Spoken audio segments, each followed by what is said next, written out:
Bien-aimé, le Seigneur a tellement fait pour toi. Et tu ne vas cesser de l'adorer. Tu ne vas cesser de le louer, de le célébrer ce matin. Et calabrasi à la maha la bosse à la balabala. Et calalabossi à la balala la bossi à la ba. Et cadabosse à la bassi tiki brande à la bosse à la. Et calabraye le bossi à la ba ba ba ba ba ba ba ba. À la balabala. La grande prière qui monte dans mon cœur, garde ton ciel ouvert sur moi. Fais de moi la vase pour ta gloire, et que ma vie te plaise à jamais. Chaque jour je demeure à tes pieds pour t'offrir ma vie en sacrifice, comme un parfum de bonne odeur qui s'offre à chaque instant, à chaque heure. La grande prière qui monte dans mon cœur, garde ton ciel ouvert sur moi. Fais de moi la vase pour ta gloire, et que ma vie te plaise à jamais. Chaque jour je demeure à tes pieds pour t'offrir ma vie en sacrifice, comme un parfum de bonne odeur qui s'offre à chaque instant, à chaque heure. Pour tout ton échange, je te donne mes louanges. Je promets à chaque instant de te chanter avec les anges, tant qu'il y a la vie dans ce corps mortel. Je ne cesserai pas. Est-ce qu'on peut adorer le Seigneur ensemble? Je ne cesserai élève les deux mains, chante ce cantique. Je ne cesserai pas. Je ne cesserai pas.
Célèbre le Seigneur. Dis-lui merci pour la grâce qui te fait d'être là ce matin. Adore-le, célèbre-le. Il est Dieu. Dieu n'est comparable à lui.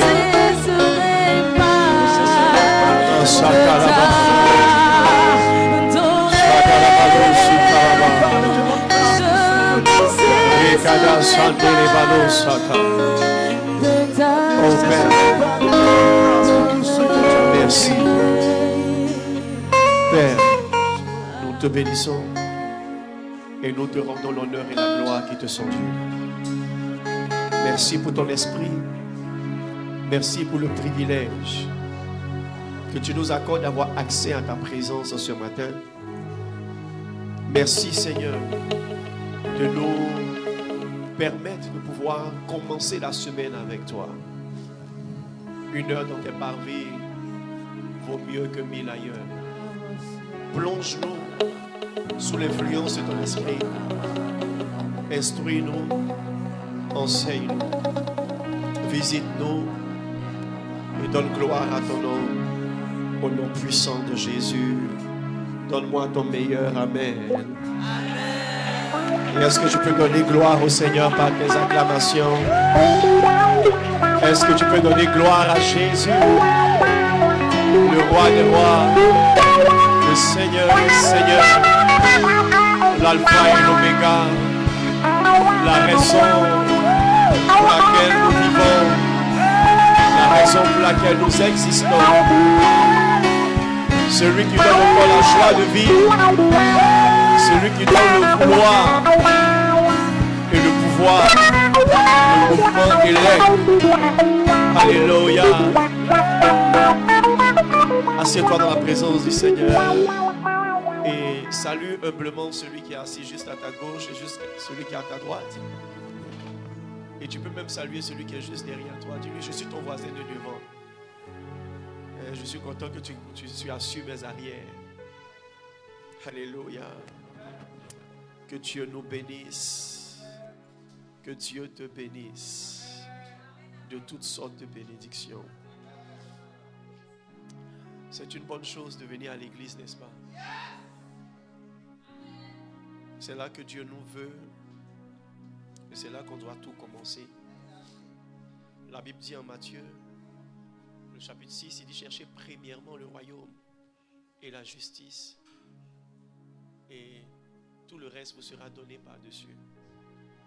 Lorsque nous commençons vraiment avec Dieu, et lorsque nous mettons Dieu à sa place, tout le reste nous est donné de façon mystérieuse. Je prie que tout le reste te soit donné au nom de Jésus. Tout ce à quoi tu aspires, ce que ton cœur désire profondément, que cela te soit donné au nom de Jésus. Je prophétise que ça te sera donné au nom de Jésus. Amen. Genèse le chapitre 5, verset 22 et au verset 24. Enoch, après la naissance de Métusélah, marcha avec Dieu 300 ans et il engendra des fils et des filles. Tous les jours d'Enoch furent de 365 ans. Enoch marcha avec Dieu, puis il ne fut plus, parce que Dieu le prit. Que le Seigneur nous bénisse par sa parole. Veuillez vous asseoir. Alléluia. Alors, depuis le dimanche passé, nous sommes en train de parler d'un sujet assez important. Marcher avec Dieu. Marcher avec Dieu. Si la Bible dit Enoch a marché avec Dieu, c'est que c'est possible de marcher avec Dieu. Et je vous ai dit qu'il y a une différence entre venir à l'église et marcher avec Dieu. Alléluia. Venir à l'église, c'est un peu comme si tu rends visite à Dieu et c'est normal. Toute relation commence par des rendez-vous sporadiques. Qui comprend ce que je suis en train de dire? On se rend visite, on s'appelle un peu.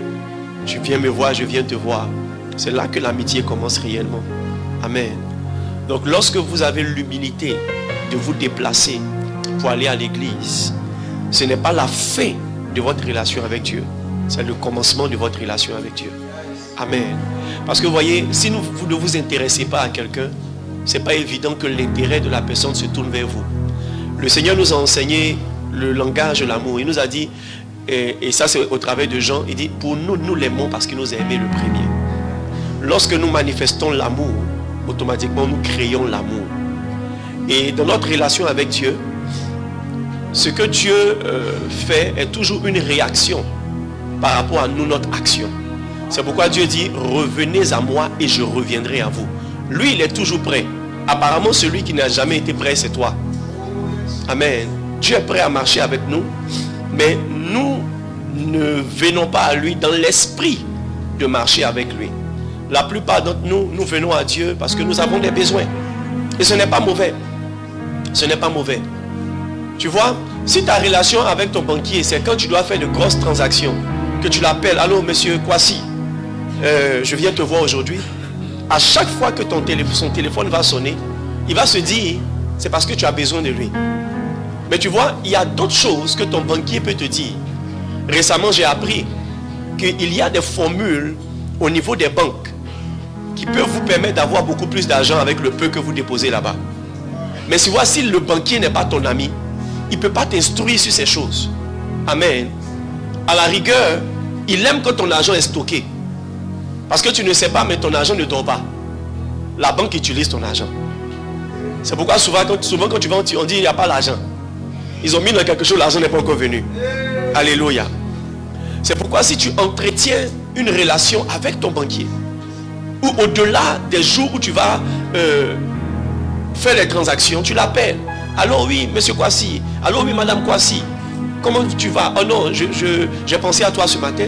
Mais je peux te recevoir à manger. Je peux te recevoir à dîner. J'ai travaillé pour quelqu'un qui... Il savait qu'il allait avoir besoin de beaucoup plus que comment dirais-je, d'un gestionnaire ou d'un banquier disponible pour lui. Il avait besoin d'avoir pour ami le responsable des banques. Vous savez ce qu'il faisait? Il offrait des voyages au directeur des banques où il avait son argent. Il offrait même des voyages aux gestionnaires. Il lui offre un voyage à Dubaï. Il offre un week-end tout payé à toute sa famille à Assini. Et ce gars n'a jamais eu de problème avec la banque.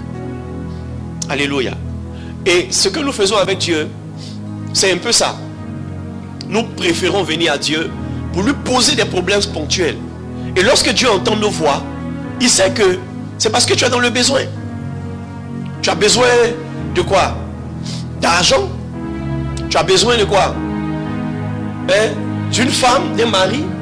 Tu as besoin d'un travail. Tu as besoin de la santé. Et il y a toujours des sujets qui commencent avec ma et mon dans ta relation avec Dieu. Seigneur, ma vie ne va pas bien. Seigneur, mon travail ne va pas bien. Seigneur, ma santé ne va pas bien. Seigneur, mon foyer ne va pas bien. Et la Bible dit, personne ne peut servir deux maîtres à la fois. Il haïra l'un et il aimera l'autre. Personne ne peut servir Dieu et maman à la fois. Donc quand tu rentres dans la présence de Dieu et que tu n'as que des mamans, en réalité tu es en train de te priver d'une relation d'amour. Qui comprend ce que je suis en train de dire? Et nous devons, en tant que chrétiens, réaliser que le Dieu que nous adorons est vivant. Dis à quelqu'un à côté de toi, Dieu est vivant. Et dire que Dieu est vivant, ça a toutes les implications. Si je dis que Charles est vivant, si je dis que Maman Bali est vivante, si je dis que le pasteur Paul Congo est vivant, cela implique qu'il a des émotions. Il peut se promener. La Bible dit Dieu marche sur la terre à la 3e veille de la nuit. Alléluia. Et la Bible dit l'Esprit de Dieu se mouvait au-dessus des eaux. Ça veut dire que Dieu, parce qu'il est vivant, il se meut. Parce qu'il est vivant, il parle. Parce qu'il est vivant, il écoute. La Bible dit celui qui a créé les oreilles, n'entend-il pas? Celui qui a créé les yeux, ne voit-il pas? Ça implique que Dieu n'est pas dans une prison. Et dire que Dieu est vivant, ça veut dire que Dieu veut se promener avec toi. Enoch marchait avec Dieu, ce n'était pas au sens figuré. Enoch marchait réellement avec Dieu. Dieu est là, Enoch est là et ils avancent. Alléluia. L'une des rares et des plus belles visions que j'ai eues dans ma marche chrétienne, c'est une vision où je me suis retrouvé dans un jardin avec le Seigneur. J'étais en train de prier, je ne m'attendais même pas à cette vision. Et paf, je me suis retrouvé dans le jardin et on était en train de marcher pour aller vers un arbre. Et il me racontait des choses, il me racontait des choses. Et je me suis réveillé de la vision. Une autre expérience que j'ai eue, je venais de finir de prier. Et quand j'ai fini, j'étais en train de débrancher mon téléphone de charge. Et il y a une main qui m'a tapoté 3 fois l'épaule. Je me retourne, il n'y a personne, j'étais seul dans ma chambre. Une autre expérience que j'ai eue en plein moment de prière, j'avais élevé les mains et quelqu'un a soufflé sous l'arrière de ma main, sur l'arrière de ma main gauche. Rien. Et ces 3 expériences, pour ne citer que celle-ci, m'ont montré que Dieu est plus réel qu'on le pense. Dieu n'est pas seulement Dieu n'est pas seulement il faut avoir confiance en moi. Amen. Dieu n'est pas seulement dans la réalité du virtuel. Dieu n'est pas virtuel. Il est réel. Il est réel. Aussi les chrétiens pouvaient réaliser que quand ils quittent l'église, Dieu quitte l'église avec eux. Quand ils vont à la maison, Dieu va à la maison avec eux. Quand ils sont au travail, Dieu au travail avec toi. Quand tu es sur ton lit d'hôpital, Dieu est avec toi. Un célèbre homme de Dieu du nom de Kenneth Hagin était hospitalisé. Et à une certaine heure, il entend une chaise qu'on tire. quelqu'un qui tire une chaise et puis qui dépose la chaise au chevet de son lit et qui s'assoit. Et vous savez c'était qui? Jésus. Jésus s'est assis au chevet de son lit pendant des heures et des heures. Et il a parlé avec lui. Et il lui a dit même pourquoi il a eu l'accident. Parce qu'il avait eu un accident. Je crois qu'il s'est fracturé le bras ou le pied. Et Jésus lui a expliqué que si je ne te fracturais pas le bras, si tu n'avais pas cet accident, tu n'allais pas vivre longtemps. Parce que tu étais en train de devenir orgueilleux. Et Jésus s'est assis avec lui. Frère, tu n'as pas envie d'être hospitalisé puis le boss est assis à côté de toi. Alléluia. Amen. Le pasteur Benny Hinn, il dit un jour, il y a un de ses amis qui est venu le chercher. Il était en train de prier. Et son ami a klaxonné. Et il hésitait entre laisser la présence de Dieu et puis aller avec son ami. Et alors qu'il avait dit à donner rendez-vous à son ami, donc il est descendu, il s'est excusé auprès du Seigneur. Il dit, Seigneur, permets-moi de partir. Et quand il est monté dans la voiture de son ami a commencé à pleurer. Et il demande à son ami, mais pourquoi tu pleures? Il dit, il est monté avec toi dans la voiture. Les gars, Dieu est tangible. Dieu est tangible. Dieu est tangible. On avait une mère qui nous a formés au niveau de la délivrance. Elle était tellement dans la prière et dans la relation avec Dieu que souvent elle doit son mari se retrouve à terre. Le gars dit non, au milieu de la nuit, il y a une présence qui est venue se mettre au milieu de nous deux, je ne peux pas rester sur le lit. Et souvent il tombe sans permission. Toi-même ton lit tu payes. Ah, Saint-Esprit. Alléluia. Les gars, je ne sais pas comment vous expliquer, mais Dieu est réel. Et Jésus nous a dit, je serai avec vous maintenant et toujours, jusqu'à la fin du monde. Ce n'est pas, il ne dit pas ça juste pour faire le fan. C'est un peu comme quelqu'un qui dit à son ami, je serai avec toi. Et puis dans certains moments, tu n'es pas avec lui. Tu n'es pas avec elle. Jésus n'est pas comme ça. Quand il dit je serai, il est là. Il est là. Et vous savez, l'une des choses les plus merveilleuses dans la divinité de notre Dieu, c'est que le caractérise, c'est son omnipotence, son omniscience et son omniprésence. Ça veut dire que pendant qu'il est avec Eman, quand Eman est au travail, il est avec moi quand je suis couché. Ça dit, au même instant, il est avec tous ses enfants. Yes. Au même instant. Au même instant. Mais vous voyez, ce genre de relations avec Dieu, vous ne pouvez pas les avoir. Parce que la plupart des choses que vous expérimentez avec Dieu s'appuient sur votre foi et votre soif. Ce à quoi ton cœur aspire, c'est ce que Dieu te donne. Yes. Ce à quoi ton cœur est disposé, c'est ce que Dieu te donne. Parce que Dieu ne veut pas te choquer. Dis à quelqu'un, Dieu ne veut pas te choquer. Un jour, j'ai rendu le témoignage du fameux jeudi de septembre 99 à certaines personnes qui m'écoutaient. Et l'une de mes filles s'est levée, elle dit, elle va aller vérifier si c'est vrai. Et le soir, elle est allée chez elle à la maison. Elle dit, Seigneur, si c'est toi qui t'es révélé à mon papa, révèle-toi à moi. Au milieu de la nuit, quelque chose s'est passé. Oh, sorry. Je pense que cette prophétie, on doit changer toutes les chaises. Amen. Et au milieu de la nuit, quelque chose s'est passé. Elle dit qu'elle ferme les yeux, elle sent une forte lumière qui frappe sur ses yeux. Et qu'elle ouvre les yeux, elle ne voit rien. Et après, une voix l'a appelée par son nom 3 fois. Christelle, Christelle, Christelle. Elle a fui de la chambre. Elle est allée dormir au salon avec son petit frère. Dieu ne veut pas te choquer. Tu veux pas ça. Tu veux pas ça. Vous savez, notre relation avec Dieu ressemble un peu à un mariage. Tu ne peux pas prendre une fille dans la rue, tu dis allons à la mairie. Tu ne veux pas voir aussi un garçon que tu aimes, tu dis ok les gars, aime-moi, je t'aime, allons-y. Non. Tu seras choqué. Tu seras choqué et vous serez choqué et votre vie sera choquante. Alléluia. Amen. Vous devez croire d'abord en l'existence de Dieu. Et vous devez croire que Dieu est réel et Dieu est vivant. Dieu parle. Et vous devez croire par-dessus tout que Dieu vous aime. Et il n'a aucun problème à avoir une relation avec vous. La plupart des chrétiens n'ont pas une relation avec Dieu. Ils ont juste une vie de prière. Avoir une vie de prière, ça permet de nourrir la relation avec Dieu.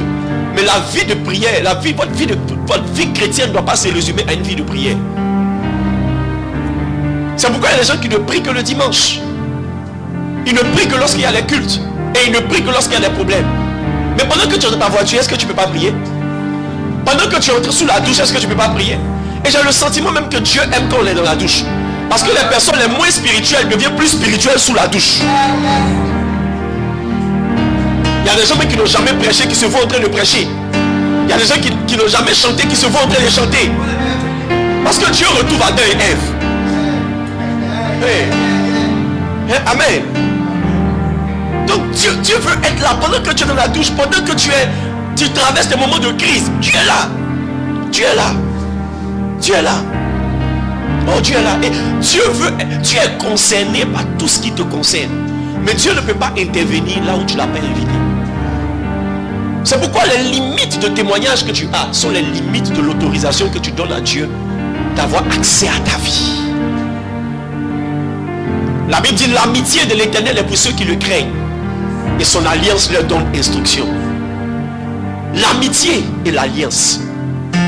Yes. L'amitié, l'alliance, instruction. Dieu veut être lié à toi. Ce qui fait que Dieu rentre dans ta vie, c'est une alliance, un contrat. Tu es mon Dieu, je suis ton serviteur. Tu es mon papa, je suis ton enfant. Aucun enfant ne peut être équilibré si son papa ne lui parle pas. Même un père s'ennuie quand son papa, ses enfants ne lui parlent pas. Oui, nous sommes parents. Avant, on ne comprenait pas ça. Quand papa sonnait à la porte, on fuyait. Oui, quand on entend vous, pompon, on ne sait pas si c'est la servante qui va ouvrir le portail. Si c'est le boy qui va ouvrir le portail. Si c'est le petit frère qui va ouvrir. Et nous tous on fuit d'abord. Et puis après tu te rends compte que tu es l'aîné de la famille. Il faut que tu assumes. Et tu vas ouvrir le portail. Et tu le sais à boire. Mais quand tu as fini de faire ça, le vieux est seul au salon. Et souvent il est obligé d'inventer quelque chose pour te faire apparaître. Parce qu'il s'ennuie. Il s'ennuie. Souvent tu arrives à la maison, tes filles sont en train de jouer. J'ai envie de leur dire, mais vous avez joué à la poupée jusqu'à Dieu. Prenez-moi comme votre poupée. Je suis là. Tu as envie de les voir à côté de toi, causer, échanger de tout et de rien. C'est comme ça aussi souvent Dieu s'ennuie. Écoutez, Dieu ne se satisfait pas de la présence des anges. C'est pourquoi il a créé l'homme. Et c'est pourquoi il fait tout pour sauver l'homme. Le ciel est rempli d'êtres. Yeah. C'est pourquoi quand tu lis l'Apocalypse, tu te demandes mais pourquoi Dieu même se fatigue pour venir nous sauver. Le ciel est déjà chargé. Il y a les 24 vieillards. Hein? Il y a les 4 êtres vivants. Il y a des êtres même qui ont des yeux sur tout le corps. Il y a des choses bizarres. Des anges avec 6 ailes. Des anges avec des roues. Il y a des animaux avec 4 faces. Hein? De toute cette gloire,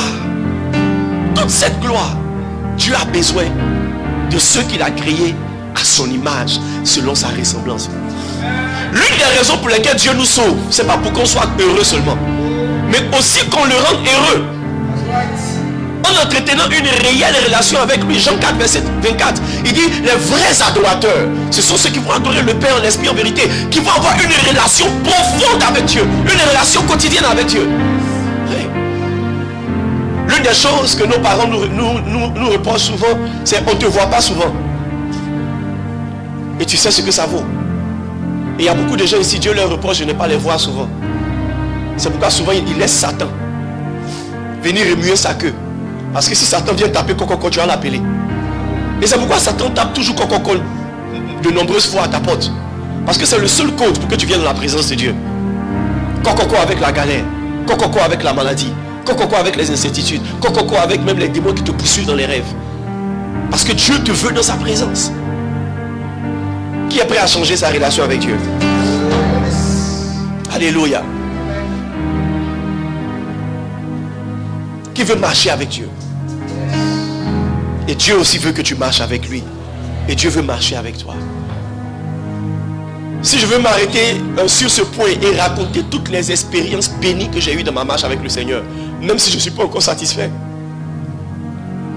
je vais passer des heures et des heures et des heures et des heures et des heures et des heures.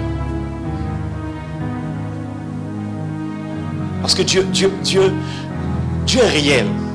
Dieu est réel. Dieu est réel. Ne résumez pas Dieu seulement à l'église. Excusez-moi d'insister sur ce point.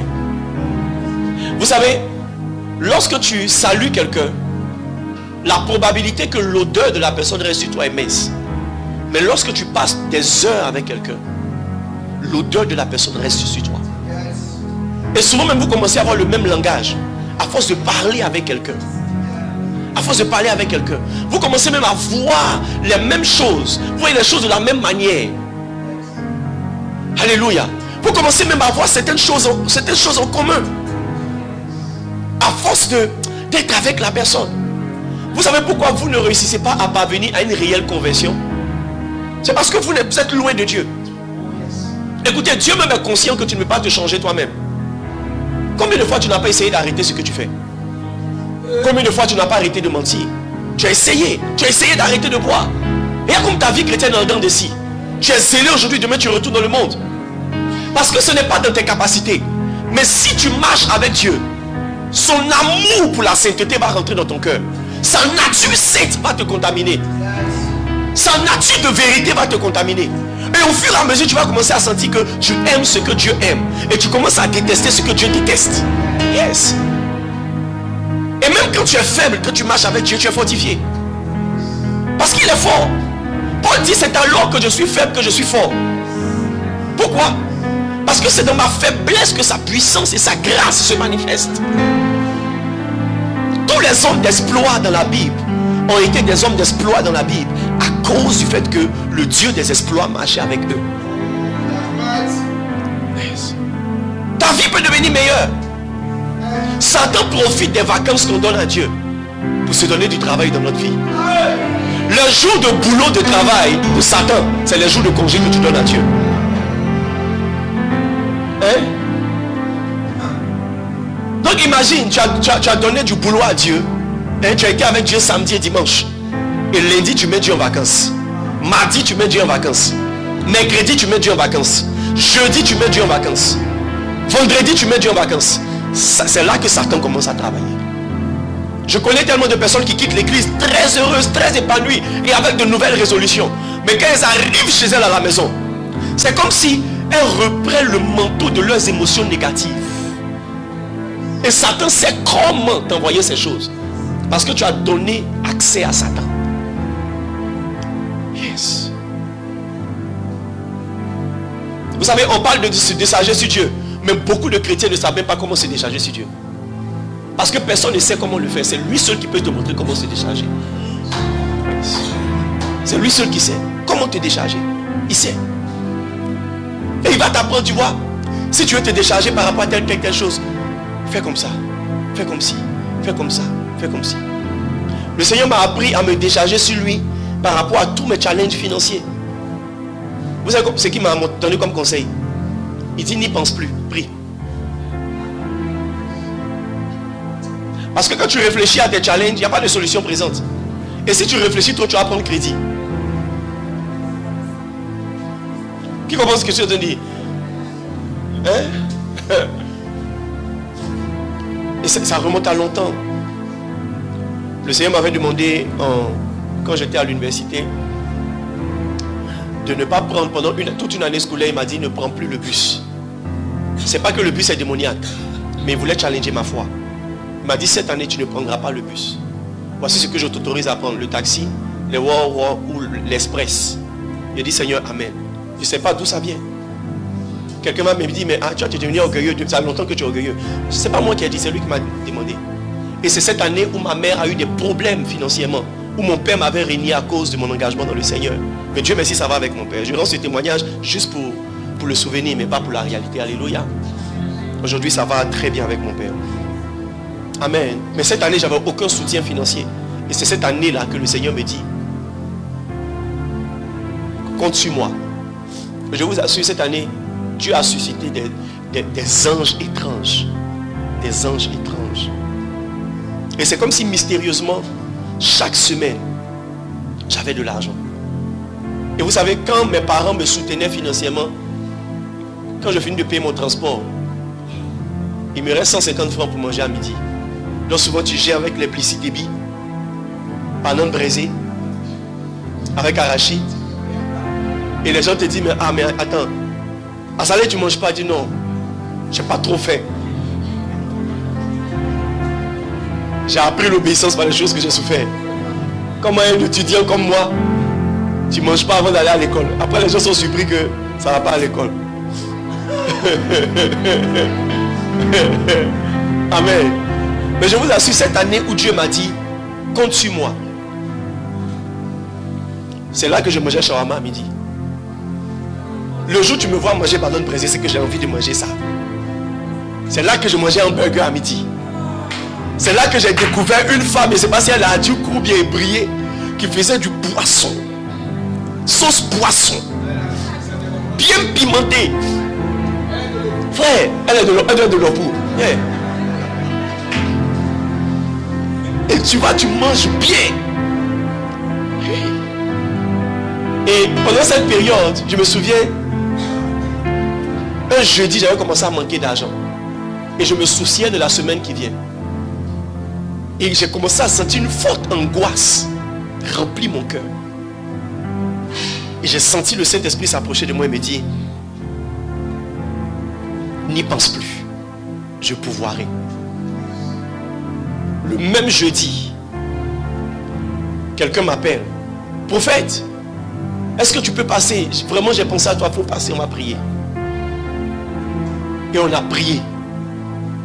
Très purement, très simplement. Prier avec cette dame. Elle m'a parlé de ses problèmes, je lui ai donné des conseils. Ce que Dieu m'a mis dans mon cœur, je lui ai dit. Et je l'ai béni, je partais. Pendant que je suis en train de sortir, j'entends.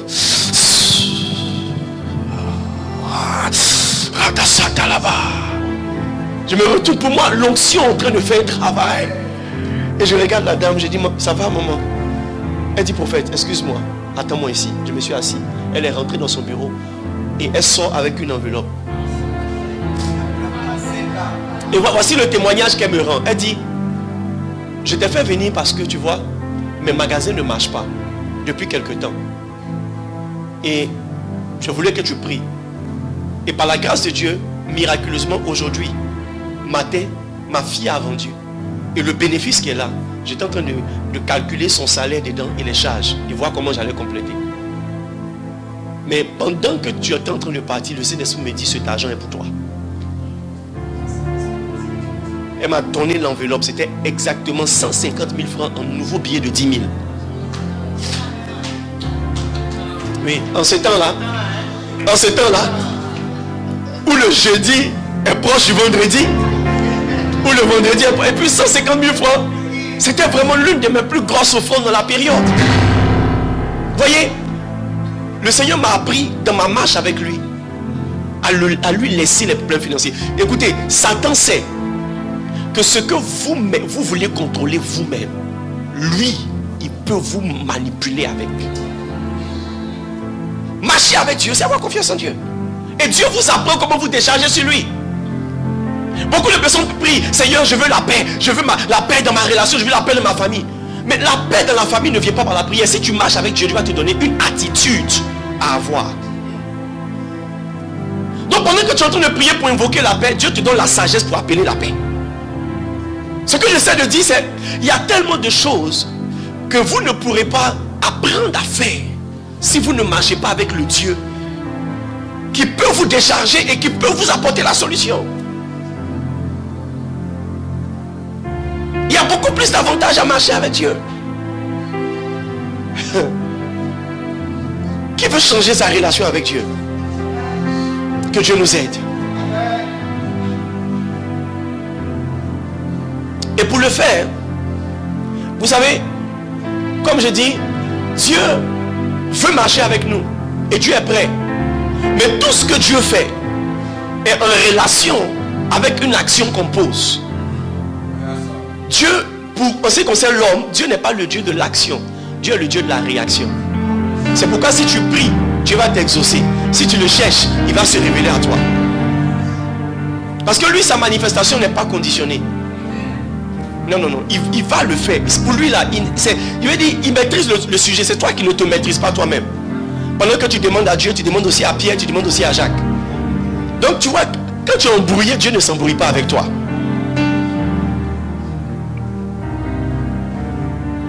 Si ta solution pour sortir de certains challenges financiers, c'est de t'endetter, tu es en train de te créer toi-même des propres problèmes. Yes. Le Saint-Esprit m'a dit il y a quelque chose de cela. s'endetter, c'est manquer de foi. Oui. Manquer de foi. Et ne pensez pas que Dieu va vous aider avec joie à payer vos dettes. Non. Je vous parle par expérience. L'humiliation que vous voulez éviter, vous allez avoir ça. Et puis vous allez payer vos dettes. Quand tu veux marcher avec Dieu, il faut apprendre à avoir confiance en lui. C'est lui qui a envoyé le corbeau à Élie. Mais vous voyez, ce niveau de foi et de manifestation de Dieu ne peut pas se manifester dans votre vie si vous n'avez pas un certain niveau de foi. Ce niveau de manifestation de Dieu est rattaché à votre confiance en Dieu. Yes. Oui. Votre confiance en Dieu. Tous les chrétiens qui dépriment n'ont pas le problème de spiritualité. Ils ont un problème de fidélité dans leur marche avec Dieu. Tous les chrétiens qui dépriment. Tous les chrétiens qui dépriment. Aucun chrétien ne doit déprimer. Parce que même le malheur, Dieu va t'expliquer. Les situations difficiles, Dieu va t'expliquer. Les saisons que tu ne comprends pas, Dieu va t'expliquer. Il y a une raison spirituelle, il y a une raison divine à tout. Marcher avec Dieu en notre avantage. Marcher avec Dieu en notre avantage. Vous savez, ça fait trop mal au cœur de Dieu que les gens qui prétendent marcher avec lui ne transpirent pas ou ne respirent pas sa gloire. La Bible dit Enoch a marché avec Dieu et il a eu des fils et des filles. Ça veut dire quoi? Marcher avec Dieu va faire que des gens vont vouloir marcher avec Dieu comme toi. Pourquoi est-ce que tu veux que les gens aient l'impression que tu es trop fort? Parce que toi tu déprimes. Mais malgré la dépression, tu vas à l'église, tu fais certaines choses. C'est une mauvaise impression. Ce n'est pas des fils et des filles que tu es en train d'avoir. C'est la gloire de Dieu qui est sur toi, qui doit produire des personnes. La Bible dit afin qu'ils voient vos bonnes œuvres et glorifient votre Père. Moi je suis conscient que notre manière d'évangéliser est médiocre.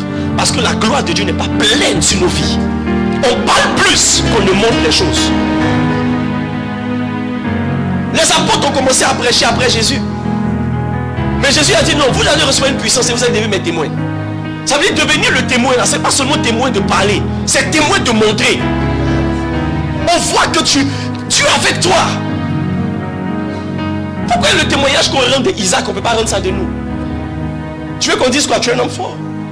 Tu es une femme forte. Tu supportes patiemment la tentation. Car après avoir été éprouvé. Qui veut vivre avec Dieu pour vivre la tentation? Ce qui nous donne la force de vivre, de traverser certaines épreuves, c'est ce que Dieu fait pour nous au travers de nous. Les fils et les filles qui doivent sortir de toi, c'est des fils qui... La Bible dit afin que votre foi ne soit pas fondée sur la sagesse des hommes, mais sur la puissance de Dieu. Des fils et des filles qui voient la puissance de Dieu dans ta vie. Dieu dit à Moïse, je vais marcher avec toi. Il dit non. Ton affaire de marcher là, je ne veux plus. Il dit non, je vais marcher devant toi. Il dit non, ton affaire là, c'est pas ça. Il ne faut pas envoyer un ange. Dieu voit ta gloire. Je vois ta gloire. Je veux voir ta gloire. Et Dieu dit, ok, tu as bien demandé, je ferai passer devant toi toute ma bonté. Quand Dieu marche avec toi, sa bonté t'accompagne. Donc ce que les gens ne voient pas Dieu, mais ils voient comment la bonté de Dieu est en ton avantage. Ils voient comment la bonté de Dieu est en ton avantage. Pendant que Paul était en train de ramasser des bâtons, du bois pour faire du feu, tout le monde voit qu'il y a un serpent, une vipère qui s'est enroulée sur son bras. Et tout le monde dit, oh, ce gars-là, certainement il est maudit. Parce que, il est prisonnier. On a pris le bateau a chaviré. Nous tous on a vécu. Les gars ont oublié que même dans le bateau, Dieu a parlé à Paul. Dieu a envoyé un ange dit à Paul, écoute, le bateau va avoir un problème. Mais voici la solution pour ne pas que tout le monde meure. Libérer la nourriture. Il dit alléger le bateau. Non, Paul est allé dire au gars. Ça dit quelqu'un qui est dans les chaînes, qui dit capitaine, excusez-moi. L'ange de mon Dieu est venu me parler. Il dit, on va avoir un accident. Mais la solution pour que tout le monde vive, c'est de libérer une partie des provisions. Les gars ont réfléchi ce qu'ils ont libéré. Effectivement, ils ont eu l'accident. Et ils ont perdu juste l'équipage. Mais tout le monde était vivant. Ils ont perdu le matériel. Tout le monde était vivant. Et ils ont atterri sur une île. Et sur l'île, Paul est encore esclave. Mais il marche avec son Dieu. Regardez la gloire de Dieu. Une vipère s'enroule sous la main de Paul. Tout le monde va dire, oh le gars là, si Dieu l'a sauvé des eaux, mais on dirait la malédiction la plus forte, il va mourir. Et Paul finit de ramasser, il secoue la vipère dans le feu. comme si de rien n'était. Et les gens le regardent. Et pendant que les gens sont en train de se réchauffer, ils regardent Paul s'il va gonfler ou s'il va mourir. La gloire de Dieu, Paul ne meurt pas. Et ça seulement, ça a permis aux gens de croire que Paul n'était pas un homme naturel. Paul n'était pas un homme qui marchait seul. Regarde toutes les situations de ta vie où on a l'impression que tu marches seul. Tu es obligé de te justifier, tu es obligé de parler, tu es obligé de faire beaucoup de bruit. Parce que tu n'es pas en train de marcher avec Dieu et sa gloire ne peut pas s'imprimer dans ta vie. À cause d'une question de vipère, les gens ont commencé à le regarder comme un homme de Dieu. Et la Bible dit, il y avait le gouverneur de la ville, c'est-à-dire le chef de l'île là, qui était malade. Et on demande à Paul de venir prier. Il prie, le malade est guéri. Prisonnier qui prie, les malades sont guéris. Et tu vois, il y a une croisade d'évangélisation et de guérison des malades. C'est ça qu'on appelle la gloire de Dieu. Je ne suis pas en train de dire que la gloire de Dieu va te dispenser de certains problèmes. Mais on pourra faire la part des choses. On va voir que cette maladie n'est pas la mort, mais c'est la gloire de Dieu. Oui. La gloire de Dieu ne s'imprime pas sur la vie de ceux qui prient. La gloire de Dieu s'imprime sur la vie de ceux qui marchent avec lui. La Bible dit l'amitié de l'Éternel est pour ceux qui le craignent. Et son alliance leur donne instruction. Et là où Dieu te donne instruction, il y a toujours solution, il y a toujours miracle, il y a toujours un mouvement de gloire. Yes. Ne me dis pas que tu marches avec Dieu quand tu marches à ton propre rythme. Tu fais ce que tu as envie de faire. Il n'y a aucune instruction qui est attachée à ta vie. On ne te sent pas dans une alliance d'obéissance. On ne te sent pas dans une alliance avec Dieu. Non, non, non, non. On a l'impression que tu es indépendant. Et Dieu est une option dans ta vie. Dieu est une option dans ta vie. Est-ce que vous savez que les vigiles qui sont affectés dans certains services, il y a un jour de la semaine où ils se retrouvent au poste. Ils se retrouvent à la base. Donc tu te lèves tu te lèves pas le matin pour aller. Il y a certaines sociétés même de vigiles où tu es obligé de commencer ta journée au bureau avant d'aller sur ton lieu de veille. Oui. Oui. C'est ça l'église. Donc ta manière même de venir à l'église montre que toi tu es en alliance avec Dieu, tu n'es pas en alliance avec Dieu. Tu ne peux pas dire que tu es fatigué, c'est la raison pour laquelle tu vas à l'église. Son alliance leur donne instruction. Son alliance leur donne instruction. Son alliance. Il y a ta vie de prière. Il y a ta vie de prière.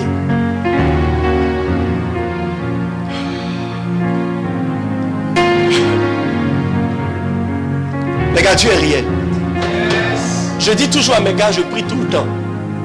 Je prie tout le temps. Il y a les moments où on prie dans la chambre. Il y a les moments où je prie tout le temps. Je prie tout le temps. Je prie quand je suis au volant. Je prie quand je marche. Je prie partout. Même au WC, je prie. C'est bon ça. Frère, c'est ça qu'on dit marcher avec Dieu.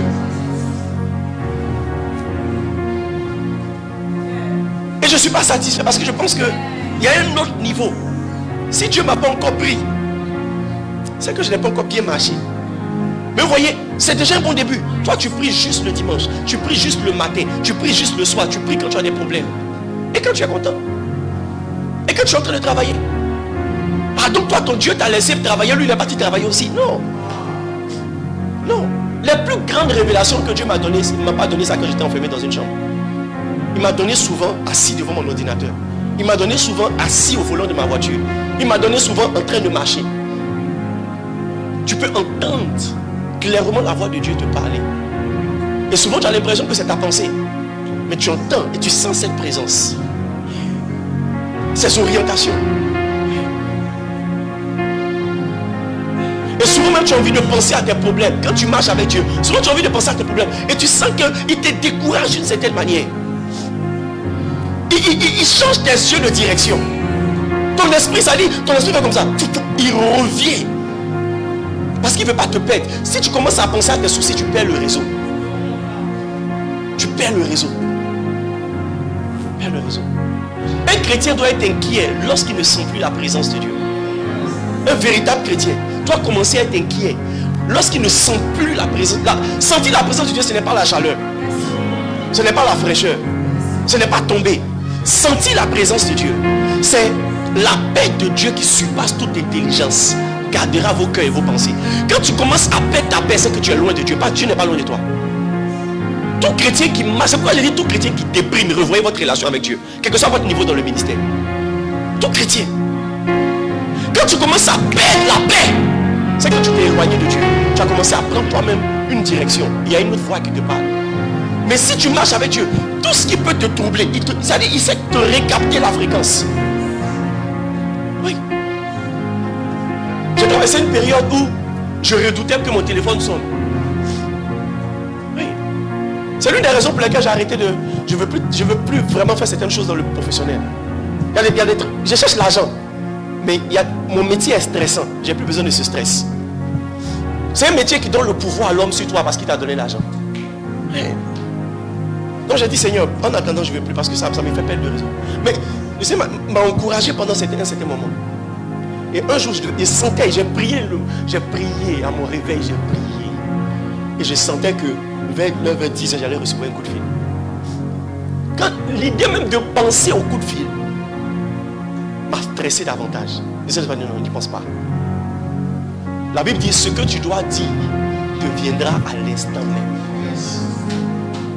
Donc il m'a fait penser à ce verset et à méditer sur la solution qu'il avait déjà trouvée. Quand le numéro m'a appelé, la personne n'a même pas parlé de ce à quoi je m'attendais à ce qu'il parle. On a parlé de tout et de rien. Et la personne m'a fait une autre offre. On n'a pas encore fini de résoudre un rembao. Il dit, mais il y a un autre truc là, que tu ne peux pas gérer ça pour moi. Et je lui ai dit non. Je veux gérer ce rembao là d'abord. Trop de choses m'ont échappé sur ça. Je ne veux pas accumuler. Vous voyez? Et c'est Dieu même qui m'a mis à cœur. C'est comme si Dieu me mettait à cœur. Il faut refuser ça. Parce que Dieu voulait lui montrer le niveau de sagesse que j'ai.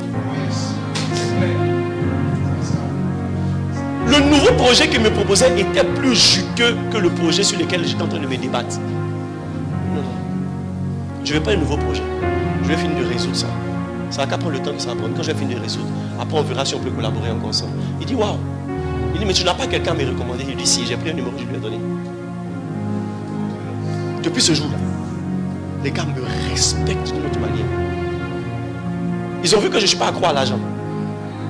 Mais tu vois, si c'était moi seul, il a dit waouh, le salut vient des Juifs. Le salut vient des Juifs. C'est que si je prends ça, je décale, je résous tel problème, et puis j'avance et puis je sauve mon nom. Non.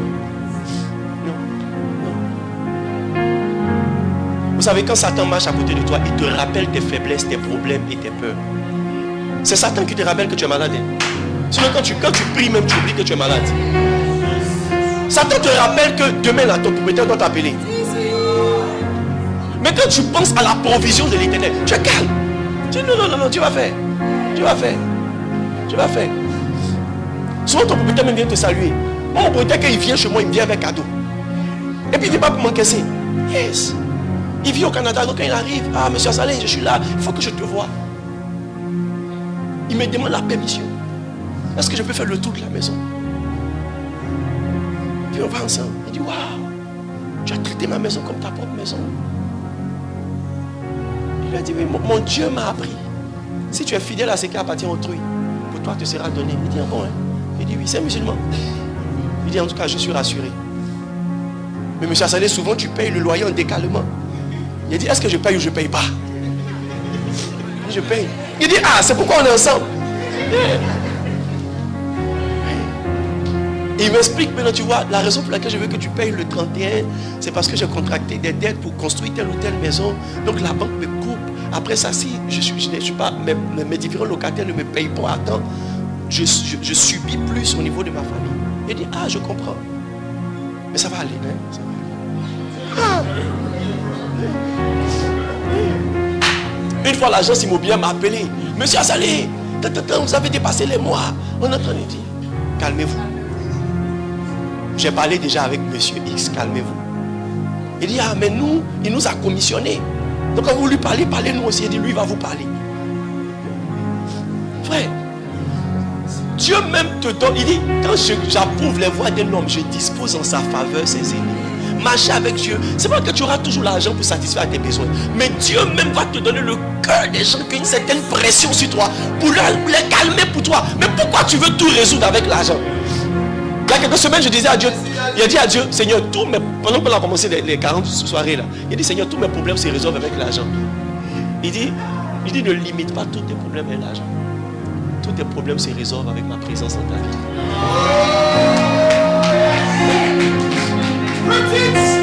Parce que quand tu es avec toi là, il attire le trésor des nations vers toi. Des gens que tu n'as pas pensé viennent t'aider. Vous savez, c'est étrange. C'est vraiment étrange. C'est vraiment étrange. C'est vraiment étrange. C'est vraiment étrange.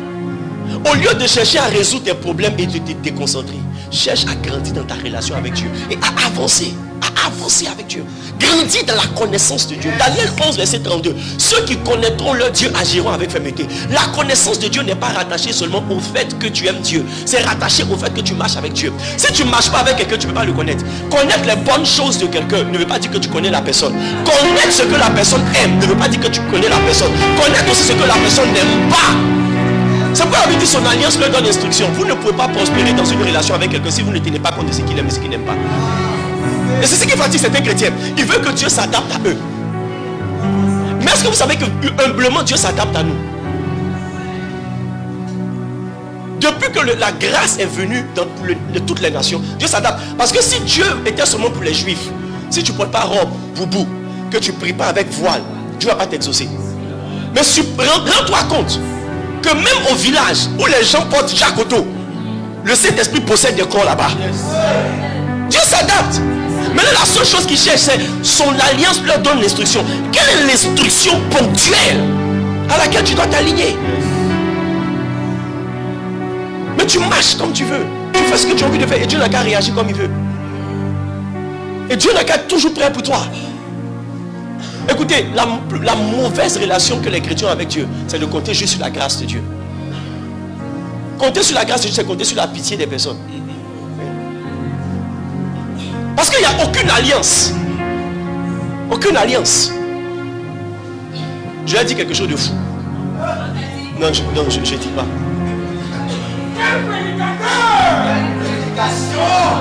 Le cri est faible.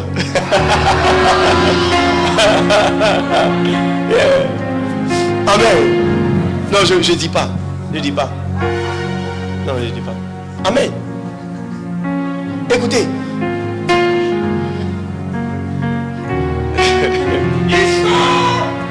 La Bible dit l'amitié de l'Éternel est pour ceux qui le craignent. En fait, c'est pas. Il dit l'amitié est pour. L'amitié, le sens de l'amitié selon Dieu, c'est son âme s'est attachée à toi. La Bible dit l'âme de David s'est attachée à Jonathan. C'est ça qu'on appelle l'amitié. Une amitié où il n'y a pas d'attachement d'âme, c'est pas une amitié. C'est pourquoi ton meilleur ami d'hier n'est pas ton meilleur ami d'aujourd'hui. Parce que vos âmes ne sont pas attachées. Vos âmes ne sont pas attachées. Alors que quand Dieu rentre en amitié avec toi, son âme est attachée à toi. Il dit, il est pour toi, son amitié est pour. C'est en ton avantage.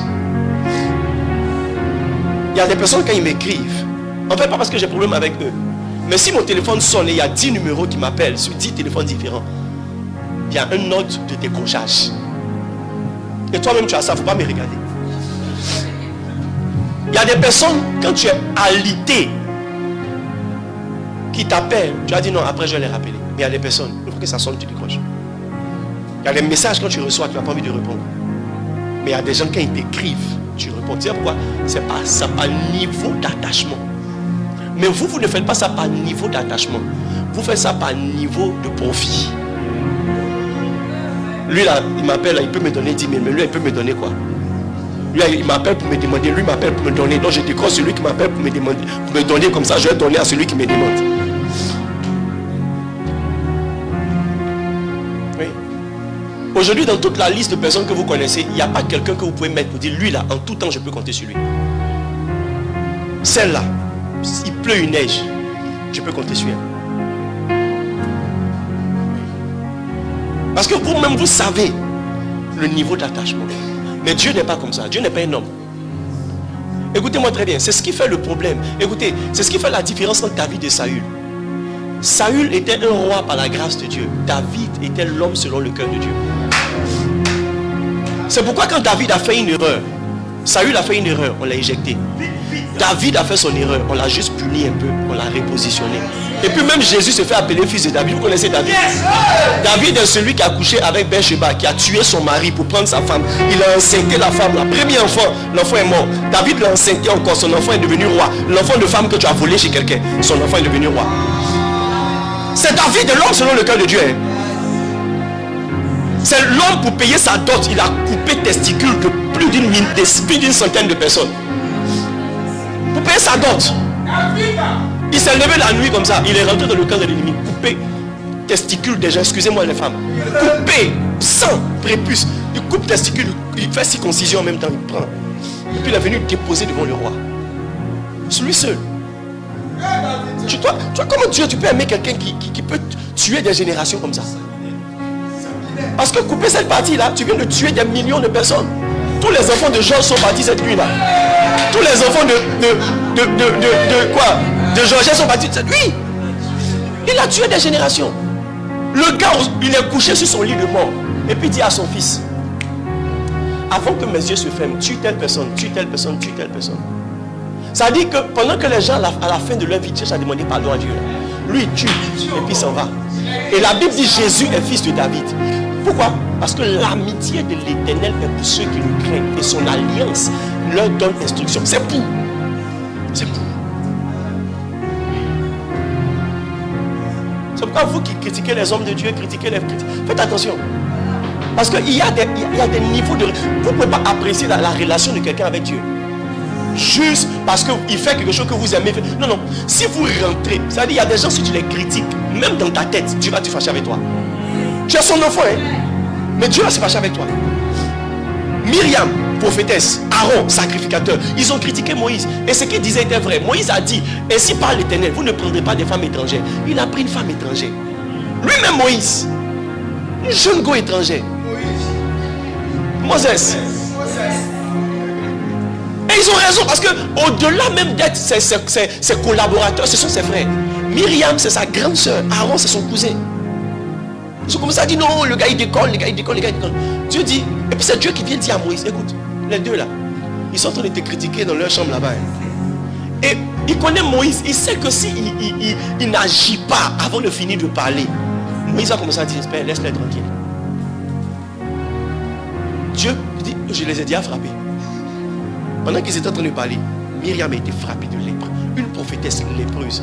C'est la raison pour laquelle certaines personnes dans leur ministère, vous avez l'impression que ils ne sont pas écoutés. Ou bien ils sont oués, mais il y a des limites. C'est une lèpre.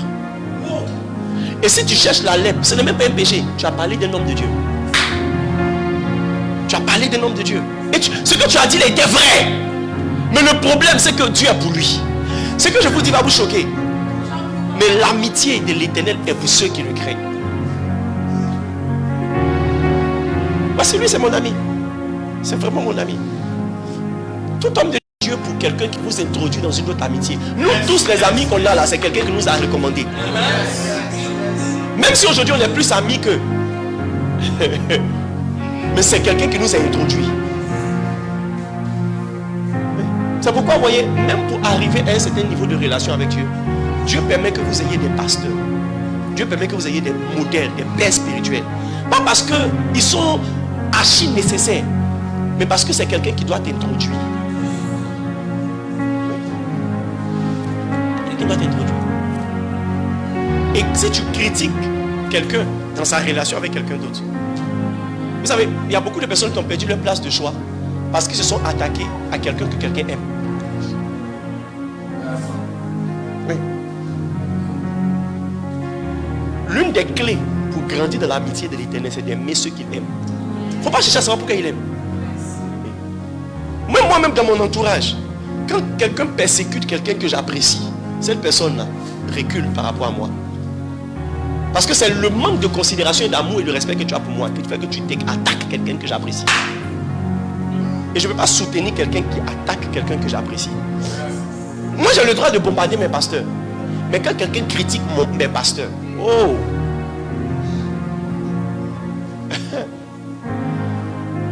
Donc pendant que toi tu dis tu veux marcher avec Dieu, est-ce que tu aimes les serviteurs de Dieu? Est-ce que tu aimes les hommes de Dieu? Il ne faut pas regarder, il est prêtre, il est pasteur. Frère, c'est nous qui regardons vêtements, c'est nous qui regardons stratégie de culte. Dieu regarde le cœur. Dieu regarde le cœur. Dieu regarde le cœur. Dieu regarde le cœur. Et tu ne peux pas juger quelqu'un juste parce que ce que tu vois, tu n'aimes pas. Ce qu'il fait là, tu n'aimes pas. Tu dois être suffisamment conscient que puisque tu ne peux pas mesurer la présence et le niveau d'alliance de Dieu avec quelqu'un, autant fermer ta bouche et chercher l'éternel de tout ton cœur. Si on te dit tel homme de Dieu n'est pas un homme de Dieu, quels sont les critères sur lesquels on dit c'est un homme de Dieu? Tant qu'on ne te donne pas des critères spirituels et bibliques, ne rentre pas dedans. Et même si on te donne des critères spirituels et bibliques, frère, il ne faut pas rentrer dedans. Je vais vous dire quelque chose, ne le prenez pas mal, mais c'est écrit dans la Bible. La Bible dit, les fils de Dieu étaient en présence de leur Père. Les fils de Dieu étaient en présence de Dieu et Satan aussi était là. Ah! Et dans le livre de quoi Tite juge, la Bible dit, n'injuriez pas les gloires. Parce que même Michael, en réclamant le corps de Moïse, n'a pas injurié Satan. Ah, donc, même Satan, il y a une manière de le gérer. On combat Satan selon les règles. On combat Satan selon les règles.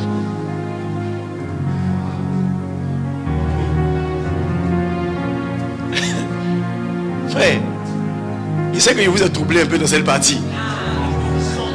Et vous êtes troublé. Satan ton maudit. Satan ton maudit.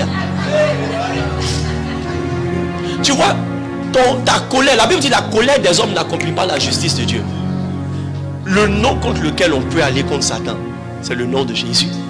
Et les principes par rapport auxquels on doit aller contre Satan, c'est les principes de Dieu. C'est pourquoi quand Satan s'est levé contre Jésus, Jésus a pris la parole pour le combattre.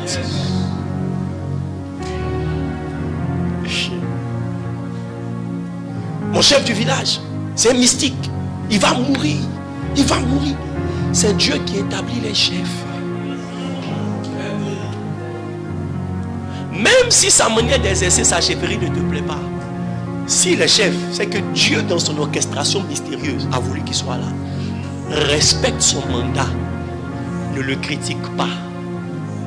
Prie Dieu pour qu'il parvienne à la lumière comme toi. Et tant que vous pouvez soutenir les hommes de Dieu, aimez ce que Dieu aime, aimez-les. Arrangez-vous pour que dans toute votre vie, vous ne soyez pas en déphasage avec des hommes de Dieu. Non, non. Des hommes de Dieu qui ont été une bénédiction pour vous, arrangez-vous. Et même ceux qui ont été une bénédiction pour des gens loin de vous, arrangez-vous pour ne pas être en conflit. Quelqu'un qui a réussi son temps, excusez-moi d'insister sur le point. Quelqu'un qui a réussi une mission. Vous savez, aujourd'hui, les gens, quand ils prêchent, ils vont critiquer l'église catholique. Oh non, l'église catholique, c'est l'église catholique là. Frère, nous tous, on existe parce qu'ils existent. Amen. Vous n'êtes pas d'accord avec moi? Est-ce que vous savez que l'État de Côte d'Ivoire ne respecte pas les églises évangéliques? Même l'église méthodiste est devenue puissante à cause de l'église catholique. L'État, si ça ne tient qu'à nous là, il y a longtemps on est en prison. Il y a longtemps on n'a même pas le droit même d'avoir 6 mètres carrés pour prier. Mais c'est la présence physique de l'église catholique qui fait que l'évangile peut prospérer. Après, on peut leur reprocher ce qu'on veut. Tu n'es pas obligé d'être catholique, mais il faut reconnaître ce qu'ils font. Il faut reconnaître ce qu'ils font. Il faut reconnaître leur poids. Hier, je lisais un témoignage d'un prisonnier politique qui disait que quand il était en prison, il est musulman, quand il était en prison, c'est les prêtres de l'église catholique qui lui ont rendu visite. Avec des dons. Les gens même de sa religion ne lui ont pas rendu visite. Et les gens sont désolidarisés de lui de peur d'avoir des représailles. Frère, tu vois, en termes de charité, action caritative, aucune église évangélique ne peut se comparer à l'église catholique. Ils ont des institutions sérieuses pour soutenir les pauvres, les veuves et les orphelins, et même les malades. Tu n'es pas obligé d'être catholique. Mais quand tu commences à rentrer en conflit avec eux, tu es en train de perdre une grâce. C'est ce que je suis en train de vous dire. C'est ce que je suis en train de vous dire. Leur manière de prier ne te plaît pas. Rien ne t'oblige à aller prier là-bas. Si tu n'aimes pas le Kosukwe, pourquoi tu as marié Bété? Et je passe ça par là. Que Dieu nous bénisse. Rendez-vous au deuxième culte. Tiens-toi debout. Et lève la main du Seigneur. Donne-moi la grâce de marcher avec toi. Donne-moi la grâce de marcher avec toi. Donne-moi la grâce de marcher avec toi. Donne-moi la grâce de marcher avec toi. Chante là-bas. Et sauter les balances. Recado chante les mains. Descendez les mains. Quand t'avais levé, Père, merci pour la grâce que tu nous fais dans ces choses. Que nos cœurs ne soient pas détournés de ta réalité. Nous voulons vraiment marcher avec toi. Ne pas être victimes de nos conceptions erronées et nous mettre dans des prisons de considération. Et pure nos cœurs afin que nous puissions nous approcher de toi. Tellement de choses ont gâché l'amitié de Dieu avec certains enfants de Dieu. Tu ne peux pas mépriser quelqu'un que Dieu aime et prétendre que tu aimes Dieu. Mais Seigneur, pardonne nos erreurs et aide-nous au nom de Jésus. Je prophétise que chacun de tes enfants rentre dans ton amitié. Au nom de Jésus, donne-moi ton meilleur amen. Alléluia. Est-ce que tu peux prendre ta dîme, ton offrande?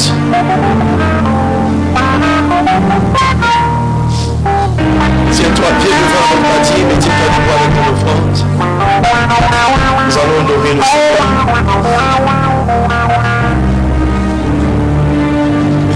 Là-bas.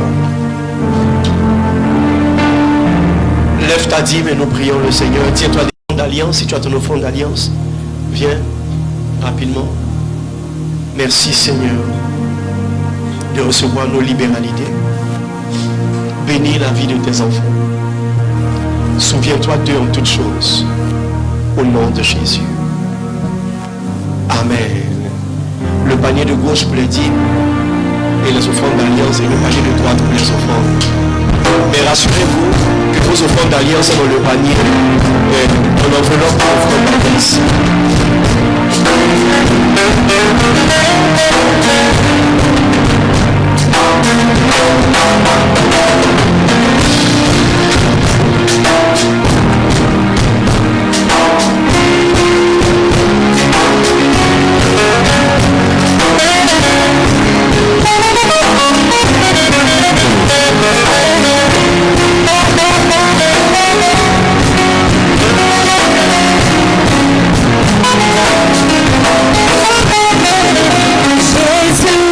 Tu es le roi des rois, Alpha Omega.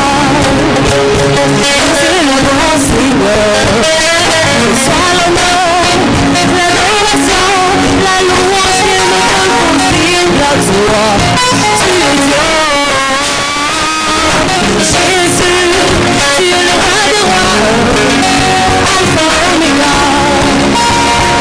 C'est le grand Seigneur.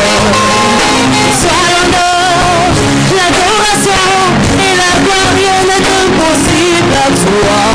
Tu es Dieu, puissant, tu es le